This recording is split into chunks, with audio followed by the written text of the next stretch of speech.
بسم الله الرحمن الرحيم أعوذ بالله من الشيطان الرجيم. بسم الله الرحمن الرحيم.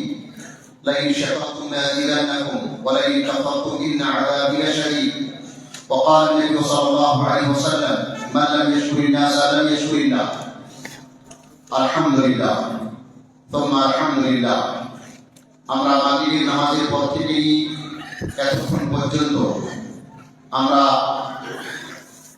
ফজিলাতুল শেখ মতিউর রহমান আব্দুল হাকিম আল-বাদানী হাফিজাহুল্লাহ, যিনি শুধু ভারতবর্ষে না, তিনি সারা পৃথিবীর বাংলা ভাষার অত্যন্ত গ্রহণযোগ্য এবং মুখলিস বারাতার দায়ী, যিনি আমাদের সামনে আমানতের বিষয় নিয়ে যিনি বিস্তারিত আলোচনা করলেন। আমি জামিয়াতুল ইমাম আল-আলবানীর পক্ষ থেকে, সমস্ত ছাত্রছাত্রীর পক্ষ থেকে এবং সকল উপস্থিতি ব্যক্তির পক্ষ থেকে আমি শেখ মোহতারামের আমি শুকরিয়া আদায় করছি, কৃতজ্ঞতা জ্ঞাপন করছি। যিনি যখনই এই দেশে সফর করেন, আসেন নিজের বাড়ি, তখনই আমরা জামিয়াতুল ইমাম আল-আলবানীতে আমরা আপনাকে দাওয়াত দিয়ে থাকি, আহ্বান করে থাকি। আলহামদুলিল্লাহ, শেখ মোহতারাম আমাদের দাওয়াতকে অন্তর থেকে কবুল করেন, গ্রহণ করেন এবং জামিয়াতুল ইমাম আল-আলবানী প্রত্যেকটি প্রোগ্রামে আলহামদুলিল্লাহ যখনই আমরা ওনাকে দেখেছি, বেশিরভাগই আমরা পেয়েছি। এই যে গত 21 তারিখে প্রোগ্রাম হলো, সেই প্রোগ্রামে আমি শেখ মোহতারামকে দাওয়াত দিয়েছিলাম। ভাগ্যক্রমে ডেট অ্যাডজাস্ট হয়নি, যার কারণে আমরা সেই প্রোগ্রামে পাইনি। যখনই উনি 24 তারিখে 24 রবিবারে উনি আমাদের মাঝে উপস্থিত হলেন, আমি সঙ্গে সঙ্গে সাক্ষাৎ করে জামিয়াতুল ইমাম আল-আলবানীকে একটি দাওয়াতি সভার জন্য আমি অনুরোধ করলাম। শেখ মোহতারাম সঙ্গে সঙ্গেই তিনি আমার দাওয়াতকে গ্রহণ করলেন। আজকে এই সভা থেকে আমি ওনার জন্য দোয়া করব, জাযাকুল্লাহু খাইরান ওয়া আহসানাল জাযা। সম্মানিত উপস্থিতি, আমি এই মতো বলেছিলাম যে আমাদের আলোচনা হবে, তারপরে প্রশ্ন উত্তর সভা। আমরা অত্যন্ত ভাগ্যবান যিনি আমাদের মাঝে উপস্থিত আছেন। শুধু উনি দাঁড়িয়ে না, তিনি আমার মতো অসংখ্য ছাত্র, তিনি হচ্ছেন শিক্ষক এবং জামিয়াতুল ইমাম আল-বুখারী যখন উনি শিক্ষকতা করতেন, যদিও আমরা ছোট ক্লাসে ছিলাম, জামিয়াতুল ইমাম আল-বুখারী তিনি সব থেকে গ্রহণযোগ্য শিক্ষক ছিলেন এবং বড় ছাত্রদের কাছ থেকে শুনতাম যে শেখের নাম করে বলতেন, কেউ যদি কোন ক্লাস শেখের কোন বই পেয়ে যেতেন, যেনার ক্লাস পেয়ে যেতেন, যদি কোন বই পড়াবেন, তো সেই ছাত্ররা অত্যন্ত খুশি হতেন। যদি আমরা তখন মাদ্রাসা প্রাণীকে পড়ছিলাম, আমরা খুব বেশি ওনার কাছে পড়তে পারিনি, কিন্তু যতটুকু পেয়েছি নিজেকে খুব ভাগ্যবান মনে করছি। আজ উনি আমাদের মাঝে আছেন, যিনি হাদিস ও কোরআনের অত্যন্ত পণ্ডিত। এবং সব থেকে মূল্যবান কথা হলো যে আমাদের জেনে রাখতে হবে, পশ্চিম বাংলায় বা ভারতবর্ষে বা সব থেকে মূল্যবান কথা হলো যে পশ্চিম বাংলায় বা ভারতবর্ষে বা আপনার এই পৃথিবীতে ওলামায়ে কেরামের সংখ্যা কম নেই, কিন্তু আমাদের জেনে রাখতে হবে মানহাজি আলেম, মানহাজি সালাফকে যারা অবলম্বন করেন, অনুসরণ করেন, এই ধরনের আলেমের সংখ্যা এই পৃথিবীতে অত্যন্ত কম। যদি আমরা পশ্চিম বাংলায় গুনতে যাই, তা আমরা যাদেরকে আমরা পশ্চিম বাংলার গুণী আলেম, যাদেরকে উপর লেভেলের আলেম মনে করি, তাদের মধ্যে আমরা 5 থেকে 10 জন বের করতে পারবো যারা মানহাজি সালাফকে সামনে রাখেন। আলহামদুলিল্লাহ, আমরা শেখ মোহতারামকে পেয়েছি। আমাদের সামনে অনেক প্রশ্ন এসেছে, আমি পার্টিপক্ষে চেষ্টা করব যেগুলো প্রশ্ন মানে আসা উচিত সেই প্রশ্নগুলিকে আপনাদের সামনে আমি আনার চেষ্টা করব। এবং এটাও বলে দিই, কিছুগুলো প্রশ্নকে আমি ছেড়েছি, সেই মাসলাহা হতে পারে আপনাদের ব্রেনে যাবে না, সব প্রশ্নের উত্তর এখানে আসা ঠিক না। প্রথম প্রশ্ন এটি আমার কাছে কাগজে রয়েছে, জাকাতের পয়সা দিয়ে মাদ্রাসা বা ইসলামী প্রতিষ্ঠানের বিল্ডিং তৈরি করা যাবে কিনা? জাকাতের পয়সা দিয়ে মাদ্রাসা বা কোনো ইসলামী প্রতিষ্ঠানের বিল্ডিং তৈরি করা যাবে কিনা? এত ডিস্টার্ব কেন তোমাদের? বিসমিল্লাহির রহমানির রহিম আলহামদুলিল্লাহ ওয়াসসালাতু ওয়াসসালামু আলা রাসূলিল্লাহ ওয়া আলা আলিহি ওয়া সাহবিহি আজমাইন ওয়া মাওয়ালা আম্মা বাদ। আওয়াজ কি আস্তে কেন হয়ে গেল? তো প্রশ্ন আশা করি শুনেছেন, জাকাতের পয়সা, জাকাতের সম্পদ কি মাদ্রাসা বা ইসলামিক প্রতিষ্ঠানের বিল্ডিং, ইসলামিক প্রতিষ্ঠান বলেছেন, ইসলামিক প্রতিষ্ঠানের বিল্ডিং এ লাগানো যাবে? আমার যতটা ইলম রয়েছে ফিকহি মাসলায় এই ব্যাপারে, এটা জায়েজ নয়, এটা জায়েজ নয়। ফি সাবিলিল্লাহ এটা নয়। ফি সাবিলিল্লাহ যদি বলেন মাসালে আম্মা, তাহলে সব শামিল হয়ে যাবে। এই উক্তিটি দুর্বল। সুতরাং মাদ্রাসার বিল্ডিং এ লাগানো, রাস্তাঘাটে লাগানো, কালভার্টে লাগানো, ঈদগাহে লাগিয়ে দেওয়া, কবরস্থানে লাগিয়ে দেওয়া, এসব কিছু জায়েজ না, কোনটাই জায়েজ না। জি হ্যাঁ, তবে আমি একটু বলি যে মাদ্রাসা গরিব ছাত্ররা তারা মাসাকিনে শামিল, এবং তারা লেখাপড়া করতে হয়তো তার বাবা মা পারবে না, তাদের আর্থিক সচ্ছলতা নেই। সুতরাং ততটা পরিমাণ তাদের খাওয়া দাওয়া, তাদের থাকার ব্যবস্থা করার জন্য এই ক্ষেত্রে লাগাতে পারে, তাদের খরচের জন্য। কিন্তু বিল্ডিং তৈরি করার জন্য এটা জায়েজ নয়। এটাই কেবল ওলামাদের ফতোয়া আমার জানা আছে। আল্লাহ তাআলা। দ্বিতীয় প্রশ্ন হচ্ছে, যে সমস্ত প্রতিষ্ঠানে জেনারেল বিষয় দুনিয়াবি শিক্ষা দেওয়া হয়, সেখানে জাকাতের পয়সা ব্যয় করা যাবে কি? বা জাকাতের টাকা সেখানে দান দেওয়া যাবে, অনুদান দেওয়া যাবে কি? যে সমস্ত প্রতিষ্ঠানে দুনিয়ার শিক্ষা দেওয়া হচ্ছে, মিশনগুলি এটা দুনিয়ার শিক্ষা দিচ্ছে, অধিকাংশ ক্ষেত্রে এটা ব্যক্তিগত বিজনেস। আজকালকার প্রাইভেট স্কুলগুলি ব্যক্তিগত, এটা বিজনেস, কমার্শিয়াল বিষয়। এই পড়াটি কমার্শিয়াল হয়ে গেছে, যার ফলে এটা তো আপনার ব্যবসা। আর আমার যদি মিশন থাকে তাহলে সেটা থেকে লাভ লাভ যদি বাঁচলো আমার, আর কমলে সুতরাং বললে আর আমার তো বললে হারাম। যেই ব্যক্তি লাভ নেবে সেই ব্যক্তিকে লস নিতে হবে যদি ঘাটতে হয় তাহলে। কিন্তু এই স্কুল মিশন তৈরি করবেন সাদকা যাকাতের টাকা দিয়ে, আর ইনকাম সোর্স আপনার আর আপনার ছেলে মেয়ে আগামী প্রজন্মে, এটা নিঃসন্দেহ এটি আমানতে খেয়ানত, মোটেই জায়েজ নয়। আল্লাহর রাস্তায় ভয় করুন। দ্বীনি প্রতিষ্ঠানের ক্ষেত্রে যারা আল্লাহর দ্বীনকে শিখতে চায়, আল্লাহ সম্পর্কে, আল্লাহর দ্বীন সম্পর্কে, আল্লাহর রাসূল সম্পর্কে ইলমুল ওহী যারা শিখতে চায়, তাদের জন্য খরচ করতে পারেন। আর দুনিয়ার শিক্ষা শিখে এই ছেলেটা মিশন পড়ে গিয়ে ডাক্তার হয়ে গেছে বেনামাজি, অনেক অধিকাংশ বেনামাজি হয়ে যাচ্ছে, ইঞ্জিনিয়ার হয়ে গিয়ে বেনামাজি হয়ে গেল, তাদের জন্য আপনি আমওয়ালুল মুসলিম বাইতুল মালের পয়সা খরচ করে, ওটাই জায়েজ না, এটা জায়েজ না।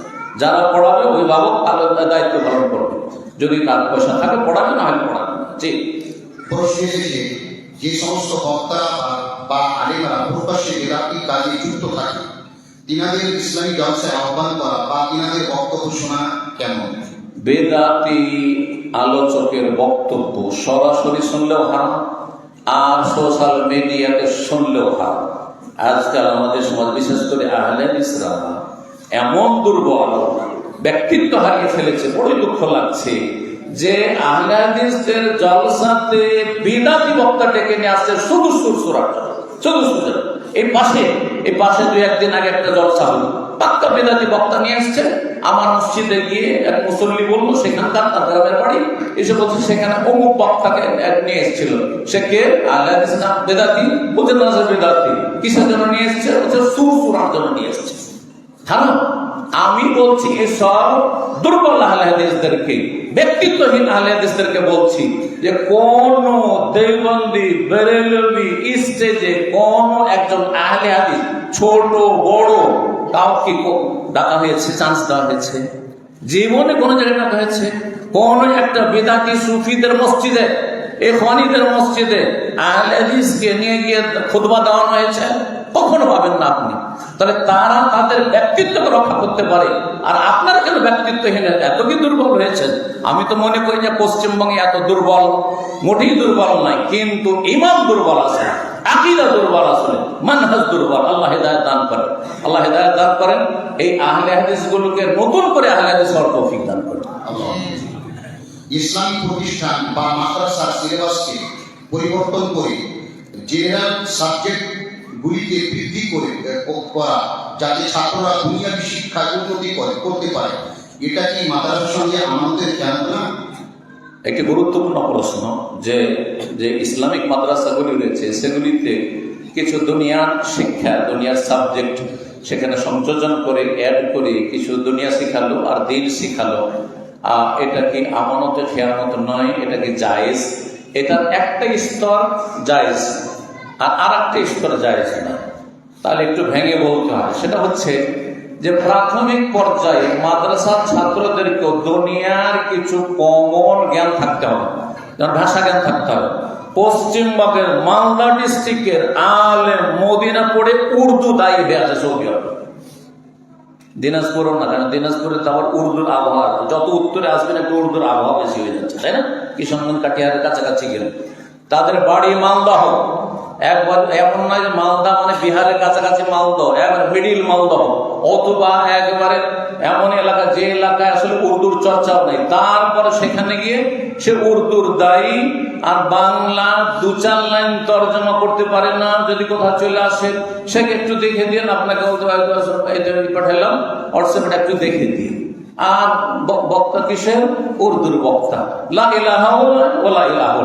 মাদ্রাসার ছাত্র এমন তৈরি হবে না।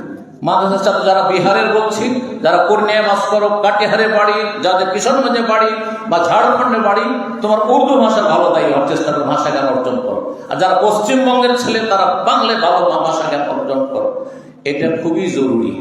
আরবির যদি আমি পণ্ডিত হইতাম আর যদি আমি বাংলা আপনাদের সঙ্গে না বলতে পারতাম, তো আপনারা কি আসতেন? কি করতে আসতেন? ঘোড়ার ডিম পেতেন? কি পেতেন? আমার কাছে কিছুই পেতেন না। আমার এলেম আমার মধ্যেই থেকে যেত, ঠিক কিনা? তাহলে ভাষা জ্ঞান অবশ্যই জরুরি। হ্যাঁ, এটা খুবই জরুরি। সুতরাং এইরকম প্রাথমিক ভাষা জ্ঞান, কিছু অঙ্ক জানতে হবে, কিছু সায়েন্স ও দুনিয়াও জানতে হবে, ভৌগোলিক জ্ঞানও থাকতে হবে। ভৌগোলিক জ্ঞান না থাকার কারণে কি করছে জানেন? একজন আলেম মুফতি যদি জিওগ্রাফিয়ার জ্ঞান না রাখে তো ফতোয়া দিতে গিয়ে আমাদের ওই উর্দুতে একটা কথা আছে, মারে ঘটনা ফুটে স্যার, বুঝা গেছে না? ওই রকম ফতোয়া দিচ্ছে 2-4-10 বছর আগে, যখন পানি জাহাজের যুগ কোন কালে চলে গেছে, আমরা যখন ছোট ছিলাম পানি জাহাজের আগে বলছে ভারত বাংলাদেশ থেকে যারা হজে যাবে তারা ইয়ালামলাম থেকে হেরাম বাঁধবে। কথা বুঝতে পারছে? আশা করি মাদানী তো বুঝে গেছে, অন্যরা জানি না কতটা বুঝছেন। অবশ্যই যারা আলেম তালেব এলেম তারা বুঝবেন। এখন ভারত থেকে গেলে ইয়ালামলাম থেকে হেরাম বাঁধবে না অন্য কোনো মিকাতে হেরাম বাঁধবে? এর উত্তর দেবে কে? উত্তর দেবে শেখ আতিকুল্লাহ, বড় শেখকে বলছি। হ্যাঁ,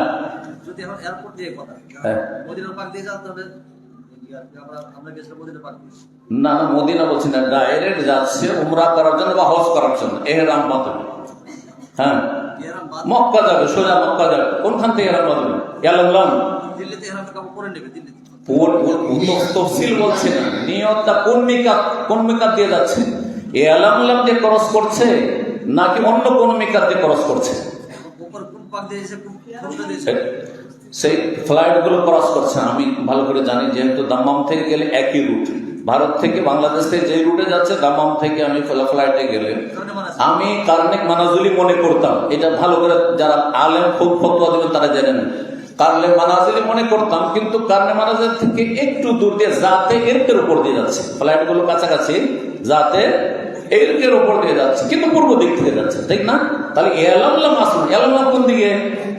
যাতে এরকম মোটামুটি পূর্ব দিকে, আর কারণ মানাজের সাইল পূর্ব দিকে, আর আমরা যাচ্ছি পূর্ব দিক থেকে যাচ্ছি, তাই না?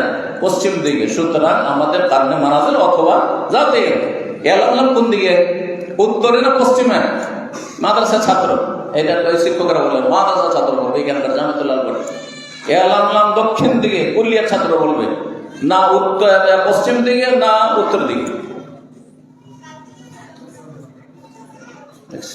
এরাই তো মুফতি হবে আগামী। জিওগ্রাফি জানতে হবে না? ভারতের শুধু জিওগ্রাফি জানা যথেষ্ট, তাহলে সৌদি আরবের ভূগোল জানতে হবে। হ্যাঁ, কোন দিকে আছে?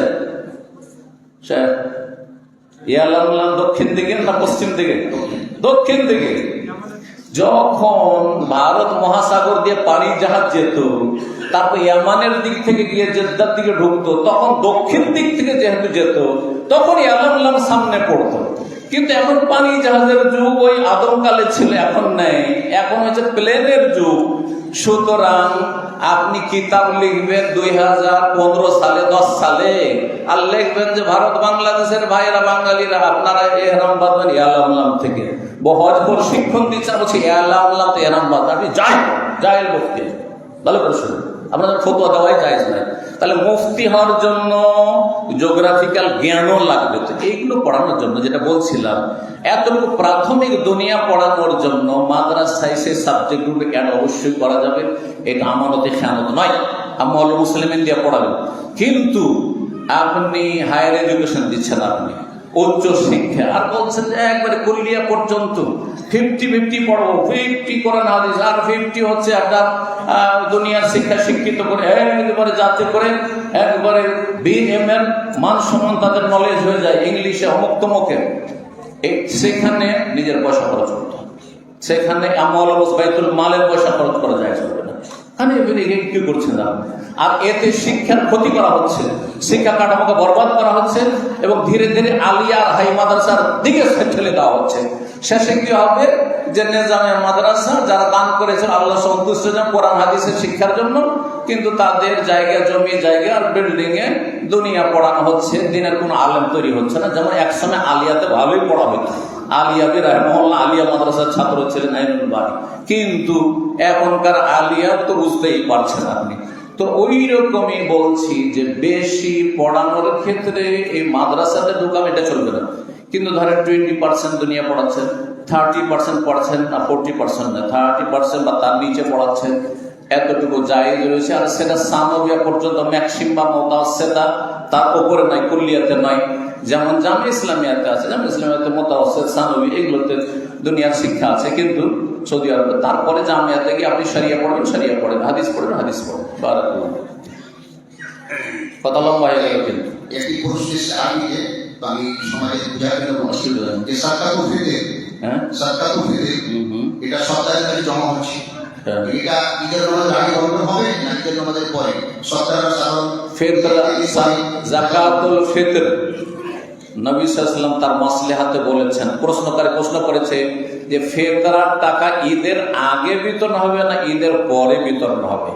আমার মত যতটুকু আমি বুঝেছি যে ঈদের আগে বিতরণ করে এলাকার গরিবদেরকে অভাব মুক্ত করতে হবে, যাতে রিক্সা চালক আর টোটো চালককে ঈদের দিন সকালে রিক্সা টোটো নিয়ে না বাড়িতে হয়, তারপরে ওই মজদুর গুলোকে মাঠে যেন নিড়াইতে না যেতে হয়, হাল চাষ না করতে যেতে হয়। আশা করি বোঝা গেছে। সুতরাং তার আগেই তাদের ঘরে এই খাবার দাবার ইত্যাদি এগুলো পৌঁছে যেতে হবে। আর আমাদের সমাজে যেটা ছোট থেকে আর চরম বিরোধিতা আমি করে এসেছি, এই জন্য আমার আব্বা রাহিমাহুল্লাহ তাআলা সরদারের কাছে ফিতরা জমা দিতেন না। অনেকদিন তিনি সরদার ছিলেন, আগে বিতরণ করতেন, আর তারপর তাড়াতাড়ি সবসময় হাজির থাকতেন, যেতেন না কোথাও বাইরে। আর আমাদের দেশে বলছি, আমাদের সমাজের সরদাররা অধিকাংশ প্রথম 2-3 দিন বলে ঈদের পরে যে এত তাড়াতাড়ি পরে আসবেও, তারপরে যখন 4 দিন পরে গরিব ফকিরেরা যায় তখন বলবে এত দেরি করে আসলে পাবে, শেষ। কথা বলছেন, পয়সা গেল কোথায়? এই যে এইখানে গেল, এইখানে ঢুকিয়ে দিচ্ছে, পেটে ঢুকিয়ে দিচ্ছে।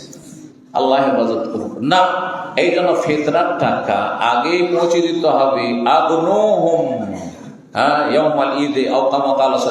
বলছেন যে গরিবদেরকে সচ্ছল করে দাও, অভাব মুক্ত করে দাও। এই খুশির দিনে তোমাদের সচ্ছল ব্যক্তিদের ছেলে মেয়ের সাথে তাদের ছেলে মেয়েরাও যেন ভালো কাপড় চোপড় পরে আর ভালো ধুমধাম করে খেয়ে তারাও খুশি আনন্দ ভোগ করতে পারে। জাযাকুমুল্লাহ খায়র। এর মাধ্যমে একটু টেনে দেন যে ফিতরা খাদ্য দিয়ে হবে বা টাকা দিয়ে হবে, বা কোনটা? খাবার দিয়ে ফিতরা। নবী সাল্লাল্লাহু আলাইহি ওয়াসাল্লামের জামানায় মুহাজিররা কেউ চাষি ছিল না, কৃষক ছিল না, সবাই ব্যবসায়ী ছিল। মুহাজিরদের কোনো ভিটে মাটিও ছিল না, কিচ্ছু ছিল না, জায়গা ছিল, জমি জায়গা বাগান ছিল না। সবাইকে বলে সাআম মিন তাআমিন, খাদ্য দ্রব্য দিতে হবে। সুতরাং খাবার দিয়ে, খাবার সরাসরি ধানও না, ধানের ফিতরা দেওয়া জায়েজ নয়, আর টাকার ফিতরা দেওয়াও জায়েজ নয়। এই মতটি হচ্ছে সঠিক। এর বিপরীত কোন আহলে হাদিস কথিত মৌলবি যদি বলে এই ফতোয়া আহলে হাদিস সমাজে অচল, ধোঁকা খাবেন না আর তাদেরকে মুফতি মনে করবেন না, তারা বিভ্রান্ত করছে। জাযাকুমুল্লাহ। নামাজি ব্যক্তি বা তাহাজ্জুদের ব্যক্তি দিনের বেশিরভাগ সময়টা যে ব্যক্তি প্রকাশ্য পাপে যুক্ত থাকে তার সঙ্গে উঠা বসা করে, তো তাকে সেই নামাজি ব্যক্তিকে আমি নিন্দা মনে করবো না, তাকেও পাপী মনে করবো? মানে নামাজি ব্যক্তি, তাহাজ্জুদের ব্যক্তি, কিন্তু কিন্তু পাপী ব্যক্তির সঙ্গে সবসময় উঠা বসা করছে, পাপীদের সাথে উঠা বসা করে। তো তার কাছে নামাজিকে আমি দিনদার মনে করবো না? পাপীদের সাথে উঠা বসা করা দুই ভাগে বিভক্ত। একটা হচ্ছে তাদের মহাব্বতে উঠা বসা করা, তাহলে জায়েজ না। আল ওয়ালা ওয়াল বারা, তাদের ভালোবাসায় আমার সাথে বসতে যাবে না। ও আলেম ওলামাদের সাথে, আতিকুল্লাহর সাথে বসলে তো আর দুনিয়ার স্বার্থ নেই, কিন্তু বসবে কার সাথে? পয়সাওয়ালার সাথে বসবে, নেতার সাথে বসবে, যাতে করে দুনিয়ার কিছু স্বার্থ হাসিল হয়, তাহলে জায়েজ না। বোঝা গেছে? আর যদি বসে তাদেরকে জাহান্নাম থেকে রক্ষা করার জন্য, তাদের রোগ ভালো করার জন্য, যেমন রোগীর পরিচর্যার জন্য, রোগী রাস্তায় পড়ে আছে, তাদের উঠিয়ে নিয়ে হাসপাতালে যেতে হবে, সেই জন্য তার পাশে বসতে হবে। কেউ নেই তার আত্মীয় স্বজন, সুতরাং আমাকে তার খেদমত করতে হবে, ফার্জে কিফায়া এটি আদায় করতে হবে আমাকে। ঠিক ওই রকমই যদি বসে গুনাহগারদের কাছে তো জায়েজ। কিন্তু বলবে যে ওখানে গান বাজনা হচ্ছে, বিয়েতে নাজায়েজ কাজ হচ্ছে, 100 জন বরযাত্রী এসছে, আমি তাদের এগুলো দূর করার জন্য যাব, অথচ তার কথার কোনো মূল্য নেই, যাওয়া যায় না। হ্যাঁ, যার কথার মূল্য আছে জায়েজ, যদি আমার কথা মানে যে আমি যাব, এবং সেখানে নারী পুরুষ একসাথে বসিয়ে সামিয়ানাতে খাওয়াচ্ছে, প্যান্ডেলে বসিয়ে পুরুষ নারী শেরশাবাদীরা, আল্লাহ হেদায়েত করবে এই কথিত আহলে হাদিসদেরকে, এরা একই প্যান্ডেলে ছেলেদেরকে বসিয়ে দিয়েছে, সাবালিকা মহিলাদেরকে বসিয়ে দিয়েছে, আর খাওয়াচ্ছে। হ্যাঁ, বিয়ের দিনে খাওয়াচ্ছে, কথা বুঝতে পারছেন? সেখানে আমি যাব, যাওয়ার পরে যদি এটা বন্ধ করতে পারি তাহলে আমি যাব, আর না হলে আমার জন্য যাওয়া হারাম। আল্লাহ বলছেন ফালা তাকুদ বাদা যিকরা মাল কওমিজ জালিমিন, জালেমদের সাথে তোমার কাছে উপদেশ আসার পরে বসবে না। আমি একবার আমার মামার গ্রামে গিয়েছি, দেখি হঠাৎ করে চলে গেছি আমি গাড়ি নিয়ে, আজকে 6-7 বছর আগে, আর আমার সাথে 2-4 জন ভাই বেরাদর আত্মীয় আছে, আর সেখানে গেছি আমার মামার বাড়িতে একটা মামাতো বোনের বিয়ে, আর তারপরে বিয়েটা শেষ হয়েছে, আমাকে পেয়ে তো কি খুশি, আর তারপরে খাওয়া দাওয়ার জন্য আমাকে গিয়ে বসাতে গেছে। তখন দেখি যে কয়েকজন মহিলা এক সাইডে বসে খাওয়াচ্ছে, খাচ্ছে, আর পুরুষরা খাওয়াচ্ছে, বেড়ে দিচ্ছে খাবার দাবার, পুরুষরা দিচ্ছে, আর পুরুষরা এক সাইডে বসে খাচ্ছে, একই প্যান্ডেল। আমি সাথে সাথে বেরিয়ে টান দিলাম গাড়ির দিকে, আমার হাতটা আমার মামা এসে ধরে নিল। তাই আমি বললাম যে এটা কি হচ্ছে, আপনি তো নামাজি মানুষ। তো বলছে আমি দেখিনি। যখন দেখিনি বললো, আর সাথে সাথে মহিলাদের আর মহিলারা বসবে না, আমার না দেখাতে বসে অগোচরে, তখন আমি বসলাম। তাহলে আমি বন্ধ করতে পারলাম, নাহলে আমার জন্য বসা হারাম ছিল, আমি বসতামও না, খেতামও না, চলে আসতাম। এটা আমার আমল, এটা আমার ইমান। এই জন্য আমি বাজে লোকের সাথে বসি না, বাজে লোকের সাথে আমি বসি না, দুনিয়ার সাথে কারোর সাথে বসি না। জি, জাযাকুমুল্লাহ খাইর, এর উপর আমল করার চেষ্টা করবো। প্রশ্ন এসেছে, যাদের এরকম ব্যবস্থা, অন্য প্রশ্ন পরে। প্রশ্ন এসেছে, হাদিসে আছে যেই ব্যক্তির খাদ্য হারাম, বস্তু হারাম, তার কোনো দোয়া কবুল হয় না। তো যেই ব্যক্তি হারাম খায়, যেমন নেশাদার দ্রব্য, সুদ ঘুষ খায়, তাদের কি নামাজ কবুল হবে?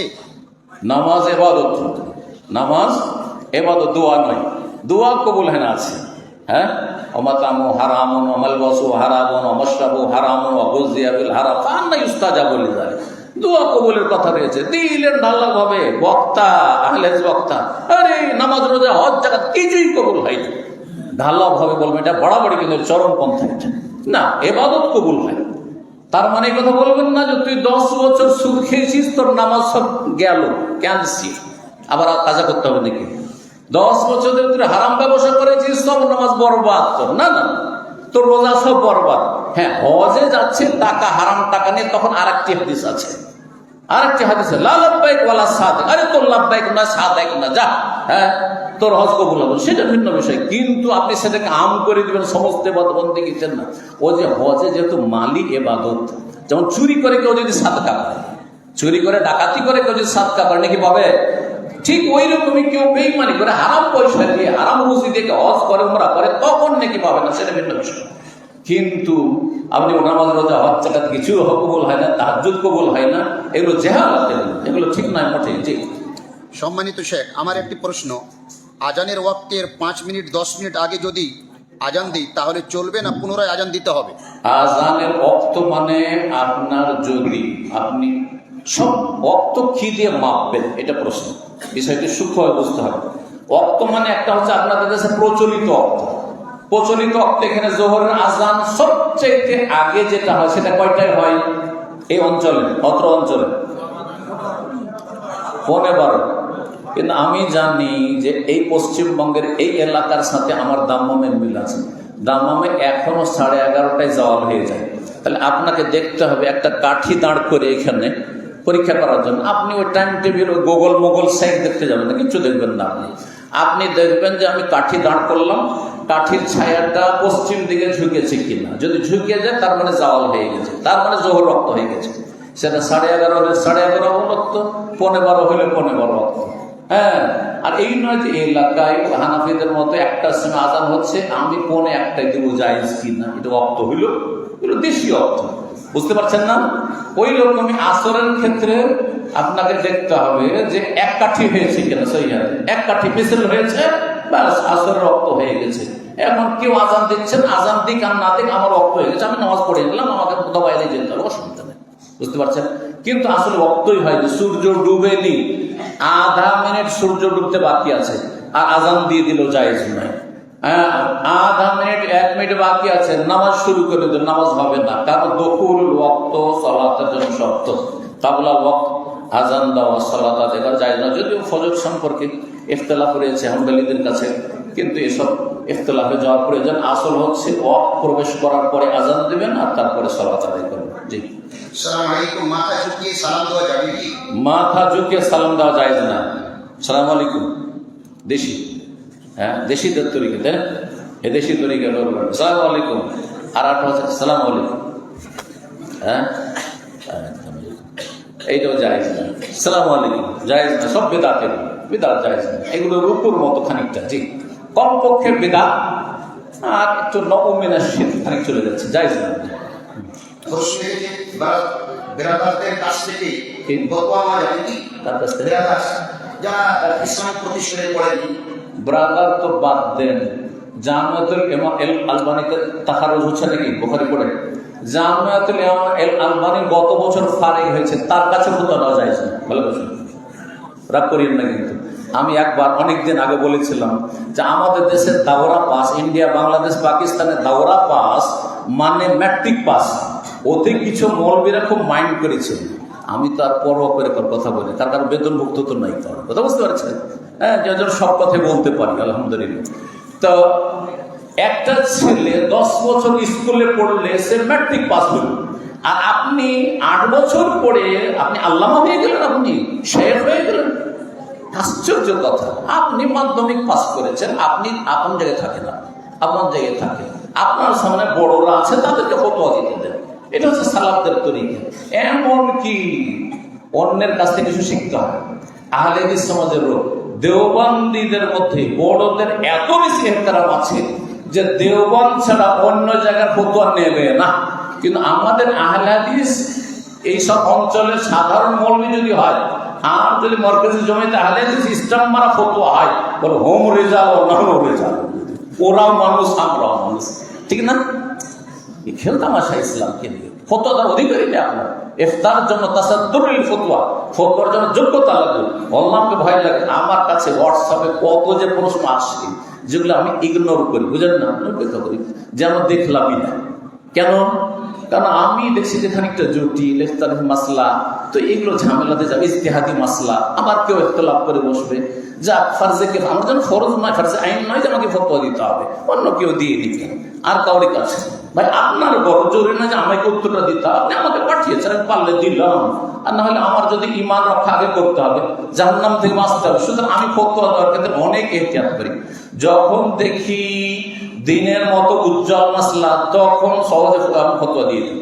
আর যদি দেখি যারা এখানে খানিকটা ইজতিহাদের সুযোগ আছে, এদিকে আছে ওদিকে, বা এটা হচ্ছে নামাজের নতুন ফতোয়া, এই নতুন ফতোয়া এই সম্পর্কে কে কি বলেছে না বলছে, হুট করে একটা আয়াত হাদিস সামনে রেখে দিলাম ছড়ে একবারে, মোটে আমি কাজ করি না। বহু লোকের প্রশ্ন এই জন্য উত্তর দিই না। জি, সে আমার প্রশ্ন, 7 দিন ছেলে ও মেয়ে হলে মাথা নাড়া করতে হয়, এটা কি ছেলে ও মেয়ে দুজনকেই মাথা নাড়া করতে হবে না না করলেও? জি, বাচ্চা 7ম দিনে মাথা মুন্ডন করতে হবে আছে, সেখানে হাদিসে মওলুদ আছে। আরব ওলামারা, ছোট বড় সবাই প্রাণ, আরব ওলামারা তারা বলছেন যে এটা শুধু ছেলেদের ক্ষেত্রে, মেয়েদের মাথা মুন্ডন ভূমিষ্ঠ হওয়ার পরে চলবেই না। আর তারা দলিলে পেশ করছে নাহা রাসূল আন তাহলিকাল মারআতু রাসা, মহিলাদের মাথা মুন্ডন করতে নবী সাল্লাল্লাহু আলাইহি ওয়াসাল্লাম নিষেধ করেছেন। এই হাদিস দিয়ে তারা নাজায়েজ বলছেন, কিন্তু এই ফতোয়াটি আমার কাছে গ্রহণযোগ্য মনে হয় না। আল্লাহ যদি আমি তাদের কাছে কিছু দেখাতে চাচ্ছি, আমি মোটেই নয়, কিন্তু আমি আমার দৃষ্টিভঙ্গিটা বলছি, ওজাহাত নাজার। সেটা হচ্ছে যে নবী সাল্লাল্লাহু মারআ বলেছেন, মারআ না মহিলা। মহিলা কাকে বলা হয়? মহিলা একটা ছোট্ট মেয়ে, যে বাচ্চা ভূমিষ্ঠ হয়েছে বা 2 বছর 1 বছর, একে মহিলা বলবেন? কি বলবেন? হ্যাঁ, কন্যা বলবেন, না মেয়ে বলবেন, তাই না? শিশু, কন্যা শিশু। কিন্তু হাদিসের মেয়ের কথা, তার মানে বোঝা গেল যে সাবালিকা হয়ে গেছে, সাবালিকা হতে 10 বছর হয়ে গেছে, সাবালিকা হয়ে গেছে, মাসিক তখন মাথা মুন্ডন হারাম, তখন নিষেধ।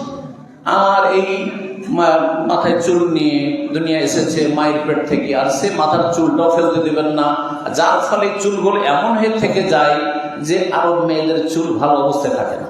এদের চুলের অবস্থা, যেহেতু আরব দেশে আমি দীর্ঘদিন থাকছি, ভালো করে জানি যে ওদের মেয়েদের চুলগুলি ভালো অবস্থায় থাকে না, খুব ভালো অবস্থা হয় না।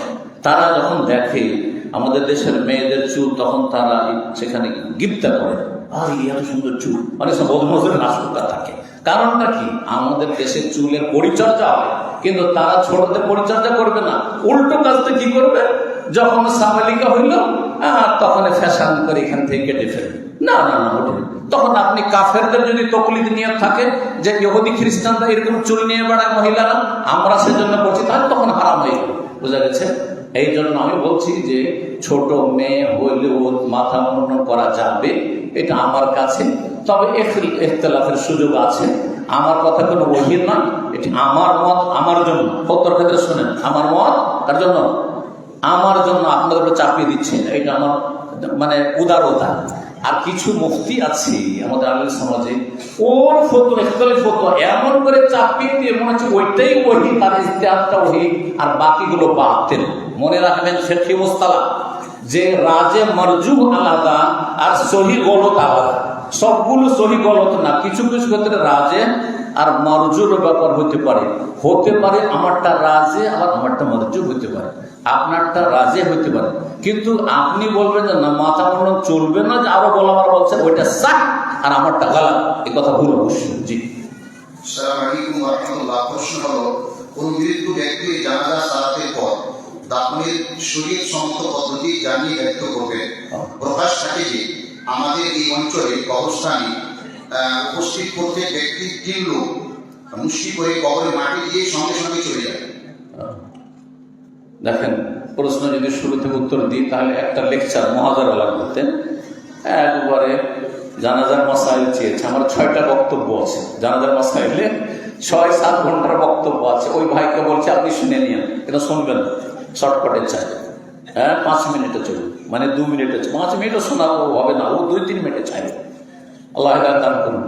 তো আমি যেটা বলতে চাইছি যে ওনার প্রশ্নের উদ্দেশ্য শেষটুকু বলছি শুধু, যে জানাজায় আমাদের দেশের লোকেরা গিয়ে একটু মাটি দিল, আর মাটি দেওয়ার পরে আর তারপরে সেখান থেকে টান দিল, এটা করে। আবার ওই 3 বার মাটি দেওয়াটাকে মনে করে যে না, 3 বার তো নিতে হবে, 3 বার নিতে হবে, এরকমটা মনে করে। এমন কোনো হাদিস আমার জানা নেই যে 3 বার নিতে হবে। তবে মাইয়াতের আমাদের উপর হুকুক রয়েছে, কিছু রাইটস, অধিকার রয়েছে। তার একটা হচ্ছে তাজহিজ আর তাকফিন। তো তাজহিজ তাকফিনের ক্ষেত্রে আপনি সেখানে গিয়ে মাটি দেওয়াতে শরীক হন, অথবা একটু কাঁধ লাগাতে, খাটে কাঁধ লাগাতে শরীক হন, আর সেখানে কবরস্থানে যান, তারপরে দোয়া করেন তার জন্য। তো মাটি দেওয়ার ক্ষেত্রে 3ই দিতে হবে এমন কিছু জরুরি নয়, কম দেন বেশি দেন অসুবিধা নেই। আর যে বিষয়টি যে মাটি দিয়ে টান দিয়ে চলে আসছেন, এখানে আমাকে প্রশ্ন করা হয়েছিল এই এলাকায়, যেহেতু একটা প্রশ্ন করা হয়েছিল একদিন জুমার পরে বা আসর পরে একদিন কোন এক মসজিদে। সেটা হচ্ছে যে হাদিসে আছে যে হাত্তা ইউদফান, যতক্ষণ পর্যন্ত মেয়েকে দাফন না করা হবে। তো ওই যে আপনি মাটিটা দিয়ে দিলেন, দাফন করা হয়ে গেল, আর তারপরে সেখানে তার জন্য দোয়া করার বিষয়টি রয়েছে। হাত্তা ইউদফানা, দফন শেষ পর্যন্ত থাকতে পারলে বেশি পরিপূর্ণ হবে, আকমাল হবে। কিন্তু আপনি মোটামুটি 2টাতে শরীক থাকেন, জানাজা নামাজ পড়লেন, 1 কিরাত পেয়ে গেলেন, আপনি দাফনে কবরস্থান পর্যন্ত গেলেন, আর সেখানে দাফনেও কিছুটা শরীক হলেন, আর 1 কিরাত পেয়ে গেলেন। সেই কিরাতটাকে যদি মোকাম্মল করতে হয়, বেশি পারফেক্ট করতে হয়, তাহলে শেষ পর্যন্ত থাকেন, দাফনটা শেষ হয়ে গেল। আর তারপর আরো ভালো করে হক আদায় করতে চান তো সেখানে দাঁড়িয়ে একটু দোয়া করেন। যদিও দোয়ার জন্য সেদিন প্রশ্ন যিনি করেছিলেন তার জবাব দিচ্ছিলাম, তখন শেখ আতিকুল্লাহ ছিলেন। দোয়ার জন্য জরুরি না যে কবরের কাছে দাঁড়াইতে হবে। ইস্তাগফিরু লিআখিকুম ওয়াসালু লাহু তাসবিহ ফাইন্নাহু আল-আনা ইউসাল।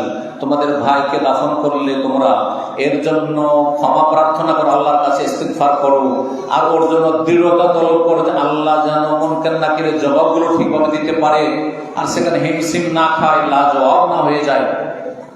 তাকে এক্ষুনি জিজ্ঞেস করা হবে। ওখানে দাঁড়িয়ে যদি দোয়াটি করেন, আল্লাহ মাগফির লাহু, আল্লাহ সাব্বিতহু, এইভাবে দোয়া করেন তো বেশি ভালো। আর যদি কাজ আছে চলে যান, কোনো অসুবিধা নেই ইনশাআল্লাহ। জাযাকুমুল্লাহ খাইর। আহলুস সুন্নাহ ওয়াল জামাআহ বিরোধী মানহাজ সমূহ ও সে সকল মানহাজের দাঁড়িয়ে থেকে সতর্ক করার দ্বারা কি মুসলিম উম্মাহ মাঝে বিভক্তি সৃষ্টি করা বোঝায়? এটা প্রশ্ন। বিভক্তি কাকে বলে? বিভক্তি যার কোরআন সুন্নাহ সরল পথ সিরাতে মুস্তাকিম থেকে ডানে বামে চলে যায়, এটা হচ্ছে বিভক্তি। ওদেরকে ফিরকা বলা হয়। বুঝা গেছে না? আহলে হাদিসদের মধ্যে যদি সাংগঠনিক দ্বন্দ্ব থাকে দুনিয়ার স্বার্থে, এটা বিভক্তি, এটা হারাম, জায়েজ না। দুনিয়ার স্বার্থে একটি জমিয়তকে কয়েক জমিয়তে পরিণত করেছে, তো এটা জায়েজ না। যথাসাধ্য চেষ্টা করতে হবে মিলে যাওয়ার, উভয় পক্ষ থেকে, একতরফা নয় যে তোমরা দরকার হয় মিলে যাও, আমরা আছি এখানে, এইভাবে কোনোদিন মিল মহব্বত হয় না। তো একটি বিষয় হলো। আর বাকি কথা হলো কি বলছিল, যেটা যে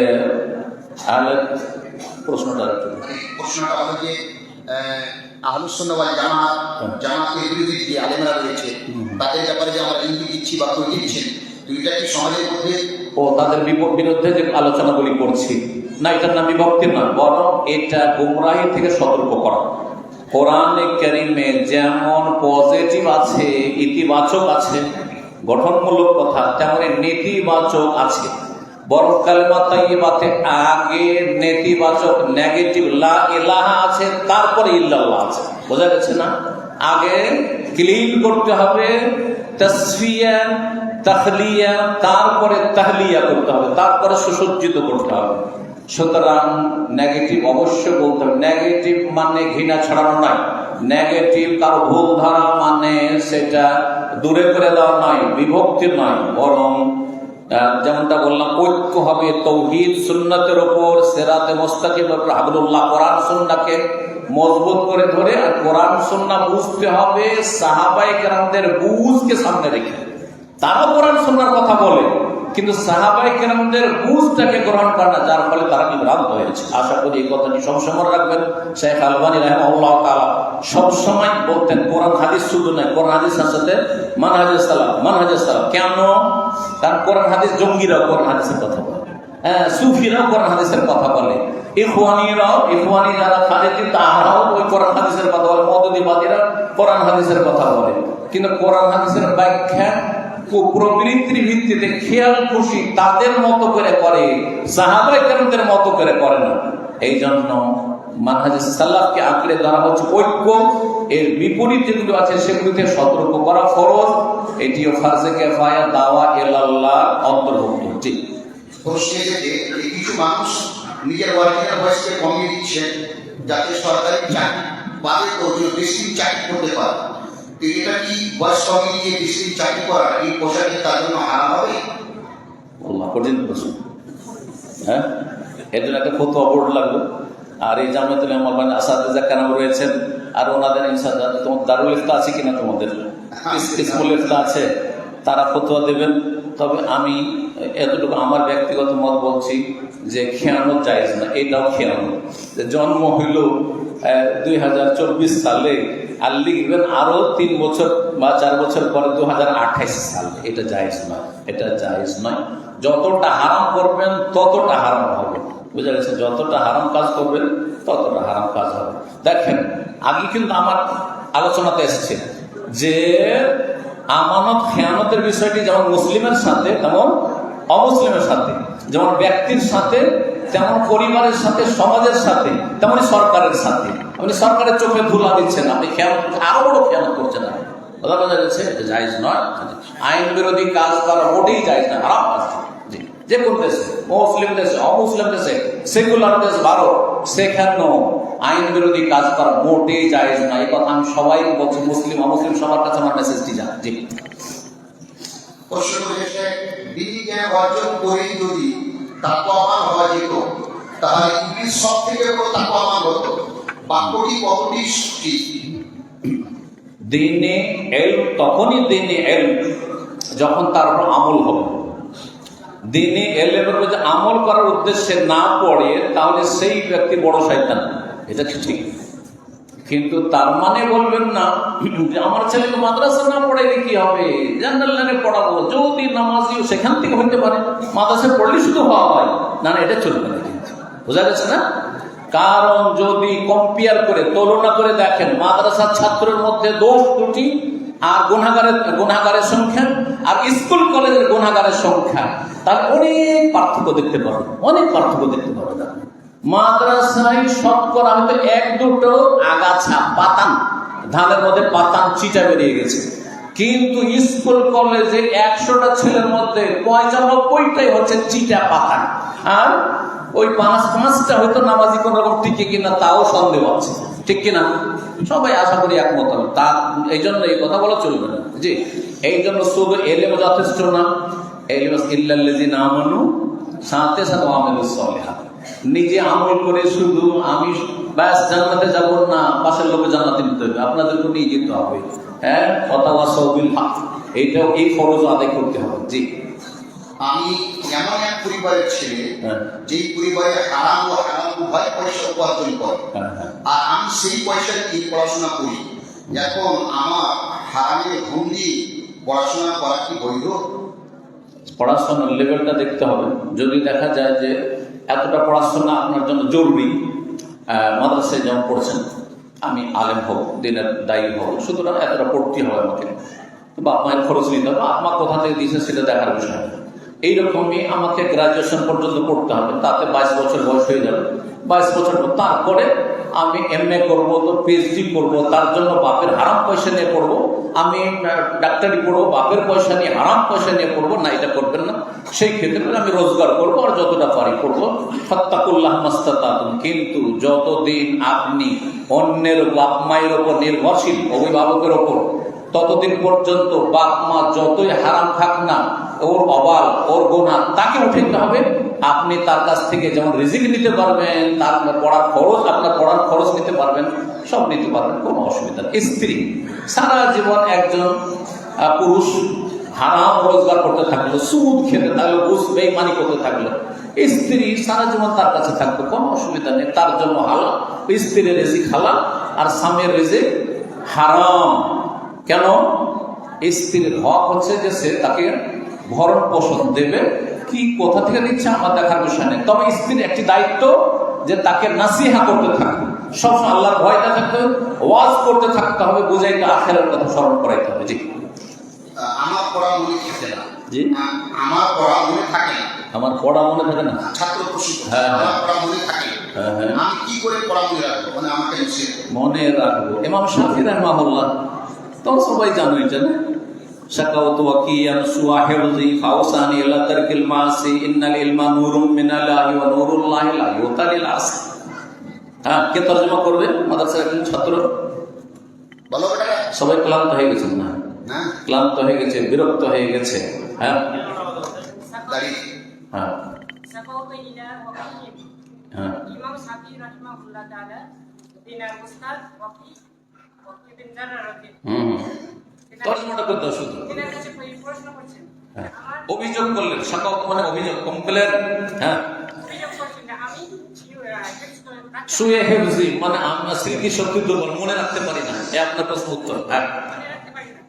উনি বললেন যে তুমি গুনাহগুলো ছেড়ে এলাকার কেলমা আছে, গুনাহ ছাড়ো। দেখো গুনাহ, তোমার মধ্যে কি গুনাহ আছে? নির্জনে ফেসবুকে মহিলার ছবি দেখছো, মহিলার খবর শুনছো, আর ওই গান শুনছো, বাজনা শুনছো, অথবা কারোর সাথে খারাপ আচরণ করছো, বিভিন্ন পাপে জড়াচ্ছ, ফজরের জামাতে হাজির হও না, হ্যাঁ বাড়ি গেলে নামাজ পড়ো, মাদ্রাসায় নামাজ পড়ো, বাড়িতে নামাজ পড়ো না গিয়ে, অনেক মাদ্রাসা ছাত্র আছে কিন্তু এই রোগ আছে, সাবধান কিন্তু আল্লাহকে ভয় করে নামাজ পড়ো। জি, তাহলে হবে না কাজ। জি, তারপরে এলিম হচ্ছে আল্লাহর নূর, নূর নূরুল্লাহ। হ্যাঁ, সুতরাং নূরুল্লাহ আল্লাহর জ্যোতি। জ্যোতি কাকে দেবেন? যে জ্যোতিটাকে ধারণ করে রাখতে পারবে। গুনাহগারকে আল্লাহ দেবেন গুনাহগারের এলেম।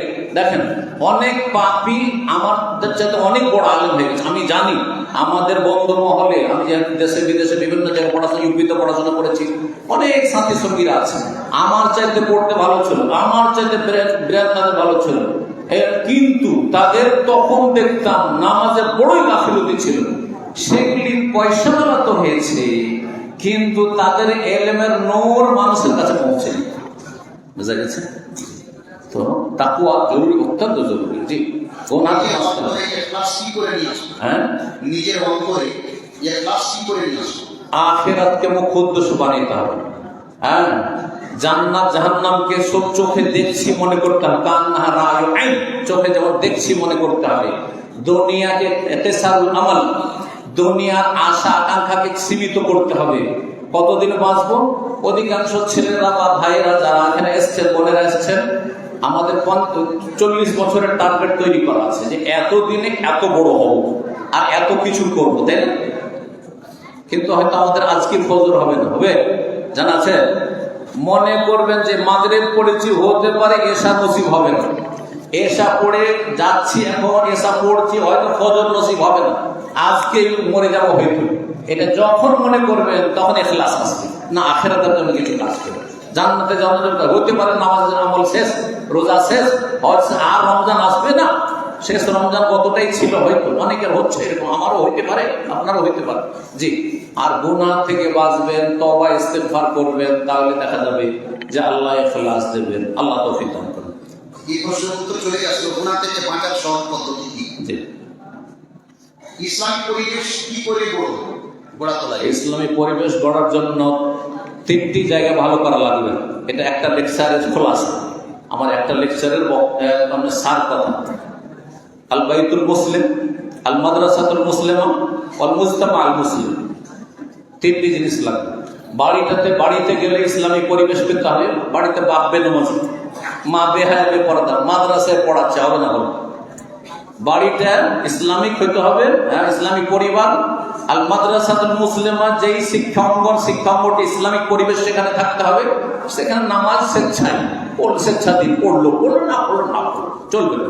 হ্যাঁ, এখানে হালাল হারাম বাছাই করে চলতে হবে, ফরজ ওয়াজিব আদায় করতে হবে সেই শিক্ষা প্রতিষ্ঠানে, হারাম নাজায়েজ থেকে বেঁচে থাকতে হবে, ইত্যাদি ইত্যাদি। সার্বিক জীবনে ইসলাম প্রতিষ্ঠা করতে হবে। আপনার স্কুলে গেলে নাজায়েজ কোনো কাজ করা লাগবে না। তাহলে মাদ্রাসাটাও ইসলামিক পরিবেশ হইতে হবে, স্কুলটা। আর আল মুজতামা মুসলিম, অনেকে মাদ্রাসায় পড়ছে, বাড়ি তো মাশাআল্লাহ আলেমের ছেলে, আর তার মাও বড় দিনদার, কিন্তু গ্রামটা এত খারাপ, সে বেনামাজির পাল, সব বদমাইশের পাল, সব বিড়ি খোর, সিগারেট খোর, সবগুলি হচ্ছে লম্পট সব। হ্যাঁ, তাহলে কি করে ছেলে মানুষ সবাই খারাপ পরিবেশ? আল মুজতামা আল মুসলিম, মুসলিম সোসাইটি হইতে হবে, ইসলামিক সোসাইটি হইতে হবে।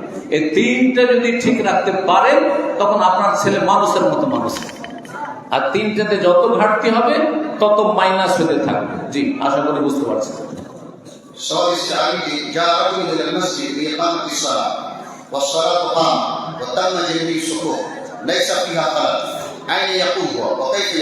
মাশাআল্লাহ। বলছেন প্রশ্ন, একজন লোক আসলো মসজিদে, জামাত শুরু হয়ে গেছে আর কাতার ফুল হয়ে গেছে, ডানে বামে কোনো দিকে জায়গা নেই, এখনো বেচারা দাঁড়াবে কোথায়? একজনকে টানবে, এটা একটি মত। আর একটি মত হচ্ছে যে না, টানবে না, কি করবে? সে একাই দাঁড়িয়ে যাবে। দুটোই মত ফুকাহাদের আছে, মাসলা ইখতিলাফি। এর মধ্যে সহি বলবো না, রাজে আল্লাহু আলাম, একজনকে একটু ইশারা করে টেনে নেবেন। যারা এর বিপরীত ফতোয়া দিয়েছে তারা বলছে যে আপনি যখন টেনে নিলেন ওর নেকি কমিয়ে দিলেন, আগে থেকে পিছনে টেনে নিলে তো নেকি কমিয়ে দিলেন।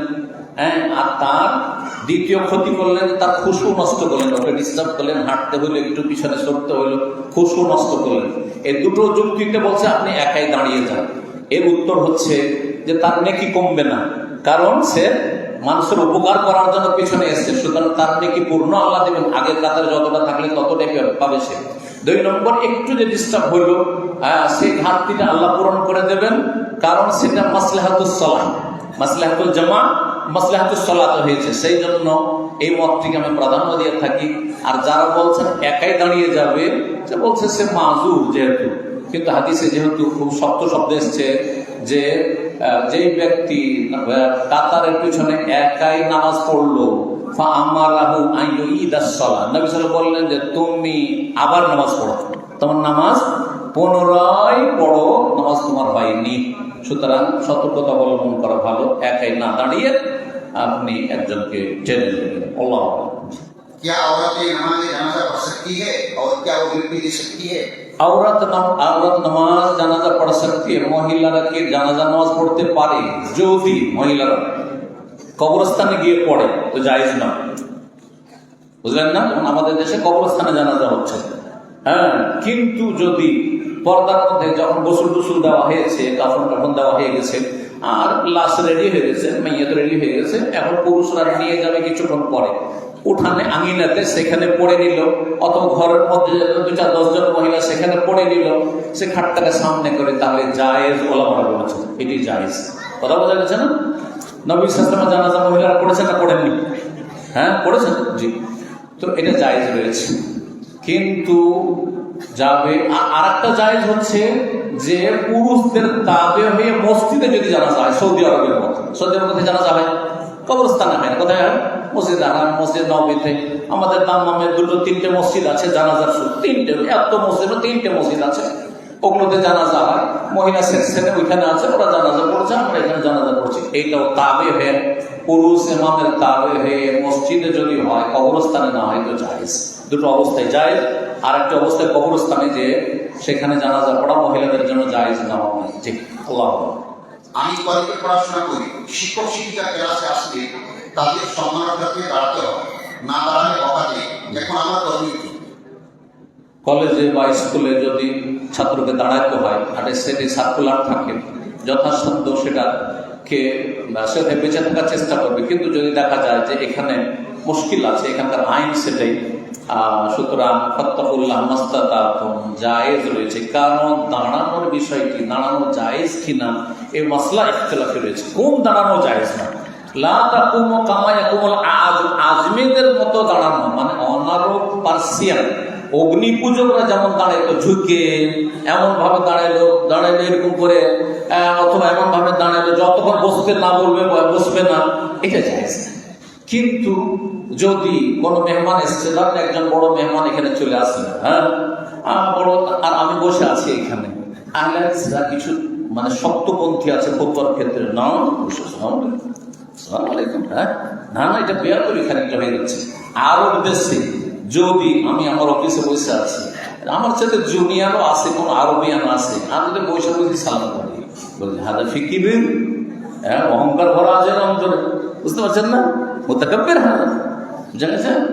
সুতরাং এই ক্ষেত্রে অবকাশ আছে, এই সালাম করার মতো। একজন মাজুর মানুষ, একজন দুর্বল বুড়ো মানুষ এসছে ওইখানে, আমি চট করে দাঁড়িয়ে গেলাম, আমি বসেছিলাম, আর দাঁড়িয়ে তাকে উঠিয়ে নিয়ে এসে আমার চেয়ারে ছেড়ে দিয়ে বসিয়ে দিলাম, জায়েজ, বড় অসুবিধা, বড় ভালো উস্তাদ। কিন্তু কোন দাঁড়ানো জায়েজ না যে আমি আসলাম আর আপনার বসেছিলেন, সবাই দাঁড়িয়ে গেলেন, আর দাঁড়িয়ে গিয়ে বসেন বসেন বলবো, যেমন নেতারা আজকাল করছে, বসেন বসেন, তখন বসবেন না হইলে বসবেন না, এটা জায়েজ না। আশা করি বুঝতে পেরেছেন। তো যদি স্কুলে এমনটা হাতে দাঁড়াইতে হবে আপনাকে সেখানে পড়ার জন্য জায়েজ, ইনশাআল্লাহ প্রয়োজন হবে। আমার পিতা মুদিখানার দোকানে বিড়ি সিগারেট বিক্রি করে, অনেক বারণ করা সত্ত্বেও শুনে না। এখন আমার করণীয় নাসিহা, উপদেশ দেবেন। আর আপনি যদি তার উপর নির্ভরশীল হন, তাহলে আপনার জন্য এই রিজিক জায়েজ, আর আপনার বাপের জন্য রিজিক হারাম। বাবার রিজিক হারাম, আপনার রিজিক জায়েজ। যতদিন আপনি স্বাবলম্বী হননি, কাজের লায়ক হন, কাজের যোগ্য হয়ে যাবেন, তখন আপনি এই রিজিক নেবেন না, নিজে কাজ করে পাবেন।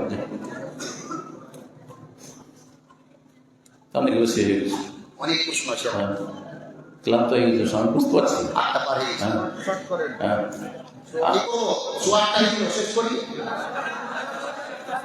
হ্যাঁ, না ছেলেরা যা বলবো বা ভাইরা যা বলবেন, বাইরে থেকে যারা আসছেন গরম পানি আছে?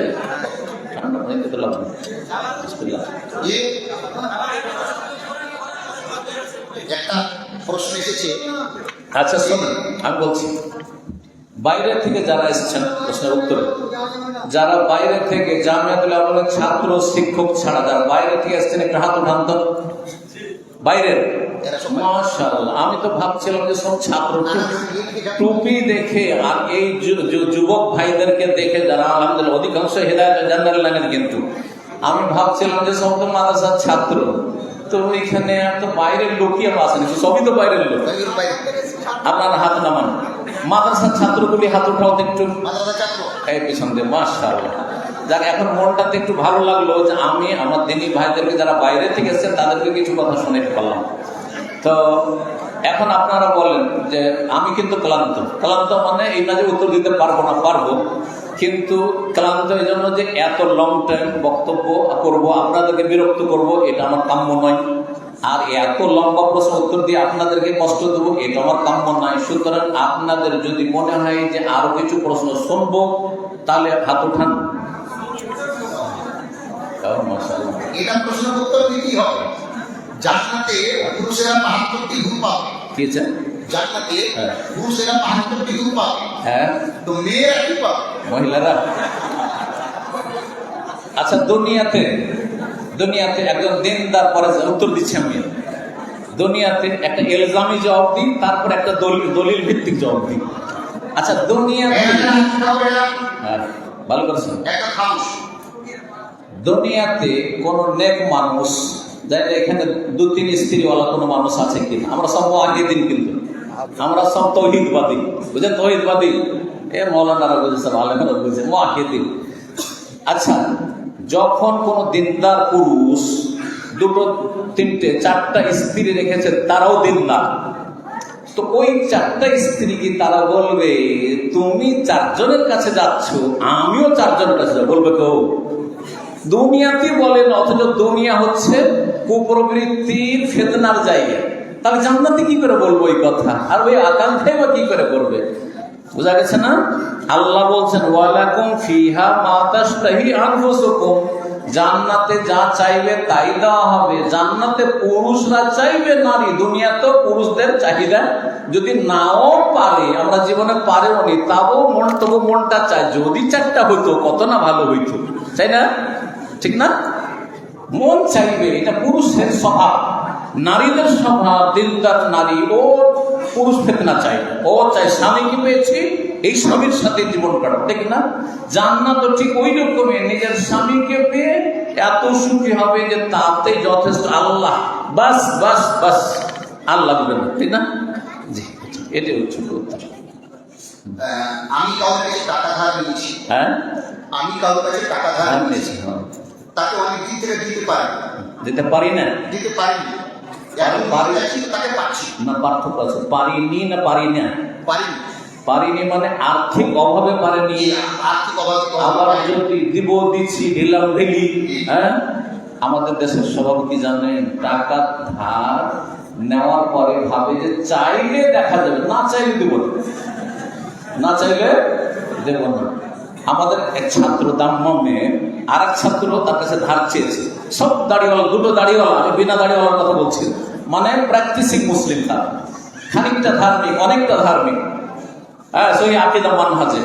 তো বলছে ভাই, শাইখের কাছ থেকে তো শুনেছি যে কোরআনের সবচেয়ে বড় আয়াত হচ্ছে কিসের? ফাকতুবু, লেখাপড়া। ধার দিবে, ধার নিবে তো লেখাপড়া করে না। তা আপনি আমার কাছ থেকে তো আপনি 2-3 হাজার রিয়াল ধার নিচ্ছেন, তো একটু লিখে একটু সাইন করে দেন আপনার একামা ফটোকপিতে। তো বলছে বিশ্বাস করেন না আমাকে? আমাকে বিশ্বাস করেন না আপনি? হ্যাঁ, আমি কি বেঈমানি করবো? আউযু বিল্লাহ। তাহলে আপনি কি কোরআনের আমল করতে চান না? হুকুম সুন্নাতি হোক না কেন, ফরজ নাই হোক, ফাকতুবু, কিন্তু আপনাকে আমল করতে বলা হচ্ছে, অসুবিধা কোথায়? আচ্ছা, টাইম যদি বেঁধে দেওয়া হয়, যে কোনো ব্যক্তি আমাদের শেষবাদী সমাজে, এই এলাকায় যে আমি আলোচনা করছি, যদি বলি তোমাকে টাকা দিলাম, হ্যাঁ 1 মাসের মধ্যে কিন্তু দিতে হবে, আরে এত পড়াপড়ি দিব, বুঝতে পারছেন না? না, মোটেই জায়েজ না। এলা আজালিল মুসাম্মা, আল্লাহ বলছেন সময় নির্ধারণ করো। এই না যে নিলাম দেব কোনো বছরে দেব, কোনো কাজ না, ওটাই চাই না, সময় বেঁধে দেন। আর তার আগে বলে যে ভাই পারলাম না, মাফ করবেন, একটু সময় দেন, জি, তখন তখন তাকে ছাড় দেওয়া হবে। যাই হোক, এখন পাচ্ছেন না ওই ব্যক্তি, যদি সে মুকাসসির ত্রুটি করে থাকে অবশ্যই গুনাহগার, অবশ্যই গুনাহগার, কাবিরা গুনাহ করেছে, তওবা করা ফরজ। মানুষের হক নষ্ট করেছে, সেই লোককে এখন পাচ্ছে না, তার বাড়ির যদি ঠিকানা জানে তার বাড়িতে গিয়ে দিয়ে আসতে হবে। বাড়ির ঠিকানা জানেন না বা সেই লোক মারা গেছে, তার ছেলে মেয়ে আছে, স্ত্রী আছে, তাদেরকে দিয়ে আসতে হবে।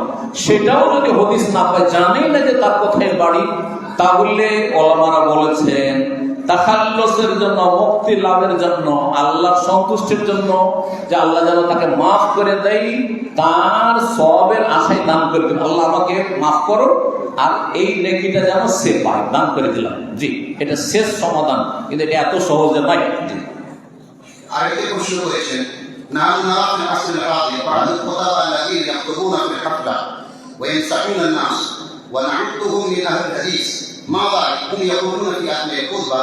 من الممكن أن تطلع الشمس من المغرب، لكن لا يكون قولي خطأ. هل نفهم هو من أهل الحديث؟ প্রথম লাইনটা কি বলছেন? نحن نرى في العصر الحاضر بعض الخطباء الذين يخطبون في الحفلة। বলছে কিছু কিছু বক্তা আমাদের আলেদের সমাজে আছে যারা খুব প্রসিদ্ধ, মানে প্রখ্যাত বক্তা আর খুব জনপ্রিয় বক্তা, কিন্তু তারা যখন বক্তব্য করে চ্যালেঞ্জ করে কথা বলে আর বলে যে আমার কথাই সূর্য পশ্চিম দিকে উঠতে পারে, কিন্তু আমার কথায় কোনো ভুল হতে পারে না, সেই ব্যক্তি মুত্তাবিউল হাওয়া, সে কুপ্রবৃত্তির অনুসারী, সে নবী নয়, রসুল নয়। তাহলে কি করে তার কথা ভুল হতে পারে না?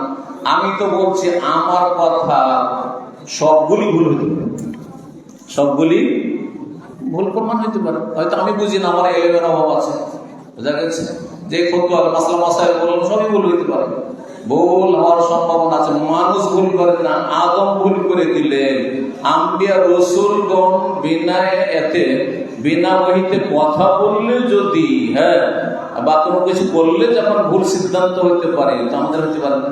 তবে নবী রসুল আর আমাদের মাঝে পার্থক্য, নবী রসুলের ভুল হলেই ছোট ভুল হইতো আর সাথে সাথে ইসলাহ সংশোধন করে দেওয়া হইতো, কিন্তু আমার হতে পারে সারা জীবন চলে গেল, ভুল ফতোয়া থেকে রুজুই করলাম না, ফিরে আসলাম না। এইটা হচ্ছে পার্থক্য। কথা বোঝা গেছে? কোন বক্তা যদি বলে যে আমার কথায় কোন রকম ভুলের সম্ভাবনা নেই, তাহলে তার ফতোয়া নেওয়া জায়েজ নয়।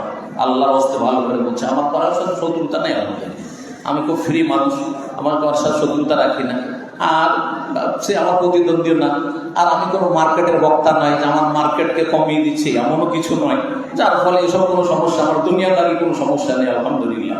জাযাকুমুল্লাহ খায়র। সাবধান, মুখলেস, যার মধ্যে লিল্লাহিয়াত আছে, তার কাছ থেকে ইলম নেবেন, ফতোয়া নেবেন, আল্লাহ যেন তৌফিক দান করেন। আমরা তিন ভাই, বাবা বড় ভাইকে জমি বেশি দিতে পারবে?